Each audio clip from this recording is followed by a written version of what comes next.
அண்மை செய்தி. கிருஷ்ணகிரி மாவட்டம் கந்திக்குப்பத்தில் தனியார் பள்ளி மாணவிகள் பாலியல் துன்புறுத்தலுக்கு ஆளாக்கப்பட்ட விவகாரம். இதை பற்றின மேலும் விவரங்களை எமது செய்தியாளர் சரவணன் வழங்க கேட்கலாம். சரவணன் வணக்கம். விவரங்கள் என்ன பகிரலாம்? கிருஷ்ணகிரி மாவட்டம் கந்திக்குப்பத்துல ஒரு தனியார் பள்ளியில் என்சிசி வகுப்பில் மாணவிகள் பாலியல் துன்புறுத்தலுக்கு ஆக்கப்பட்டதாக வெளியான அந்த சம்பவம், அதனைத் தொடர்ந்து அதில் தொடர்புடைய நபர்கள், இந்த பள்ளியினுடைய முதல்வர் உட்பட 10க்கும் மேற்பட்டோர் கைது செய்யப்பட்டிருந்தார்கள். இந்த சம்பவம் தொடர்பாக தற்பொழுது முதலமைச்சர் வெளியிட்டிருக்கக்கூடிய இந்த அறிக்கையில இந்த பள்ளியில் நடந்த இந்த சம்பவம் தொடர்பாக இது குறித்து விசாரணையை துரிதமாக மேற்கொண்டு 15 நாட்களுக்குள் அனைத்து நடவடிக்கைகளையும் முடிக்க வேண்டும் என்றும், இது தொடர்பாக காவல்துறை தலைவர் தலைமையில சிறப்பு புலனாய்வு குழு அமைத்திடவும், சமூக நலத்துறை செயலாளர்களுடைய தலைமையில பல்நோக்கு குழு அமைத்திடவும் முதலமைச்சர் உத்தரவிட்டிருப்பதாக அந்த அறிக்கையில குறிப்பிடப்பட்டிருக்கிறது. அதாவது காவல்துறை ஐஜி ஒருவர் தலைமையிலான அதிகாரிகள் சிறப்பு புலனாய்வு குழு இந்த வழக்கு சிபிசிஐடிக்கு மாற்றி இந்த உத்தரவில் பிறப்பிக்கப்பட்டிருக்கிறது. சிறப்பு புலனாய்வு குழு இந்த சிபிசிஐடியில் இருக்கிறது. ஐஜி தலைமையிலான அதிகாரிகள் இந்த வழக்கில தலைமையை மேற்கொண்டு இந்த வழக்கை விசாரிக்க வேண்டும் எனவும் 15 நாட்களுக்குள் அனைத்து நடவடிக்கைகளையும் முடிக்க வேண்டும் என்றும் அதுல தெரிவிக்கப்பட்டிருக்கிறது.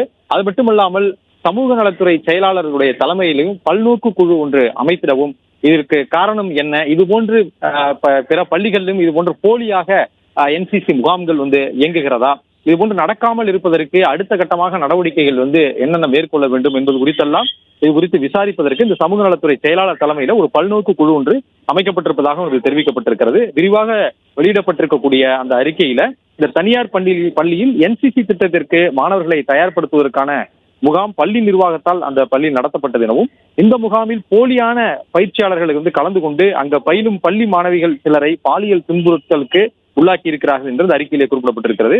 இந்த சம்பவம் தொடர்பாக பர்கூர் அனைத்து மகளிர் காவல் நிலையத்துல போக்சோ வழக்கு பதிவு செய்யப்பட்டு, இந்த வழக்கு தொடர்பாக அந்த என்சிசி பயிற்றுனர் என்று கூறப்பட்ட 6 பேரில் 5 பேரும் இந்த சம்பவத்தை காவல்துறைக்கு தெரிவிக்காமல் மறைத்த பள்ளியினுடைய நிர்வாகத்தினர் 4 பேரும் கைது செய்யப்பட்டு அவர்கள் நீதிமன்ற காவலுக்கு உட்படுத்தப்பட்டிருப்பதாகவும் அறிக்கையிலே குறிப்பிடப்பட்டிருக்கிறது. மேலும் இந்த வழக்கினுடைய முக்கிய எதிரியாக சொல்லப்படக்கூடிய அந்த சிவராமன் என்பவர், நாம் தமிழர் கட்சியிலிருந்து நீக்கப்பட்ட அந்த சிவராமன் என்பவருக்கு அடைக்கலம் கொடுத்த நபர்களையும் 2 நபர்களை கைது செய்திருப்பதாகவும் இந்த அறிக்கையிலே குறிப்பிடப்பட்டிருக்கிறது.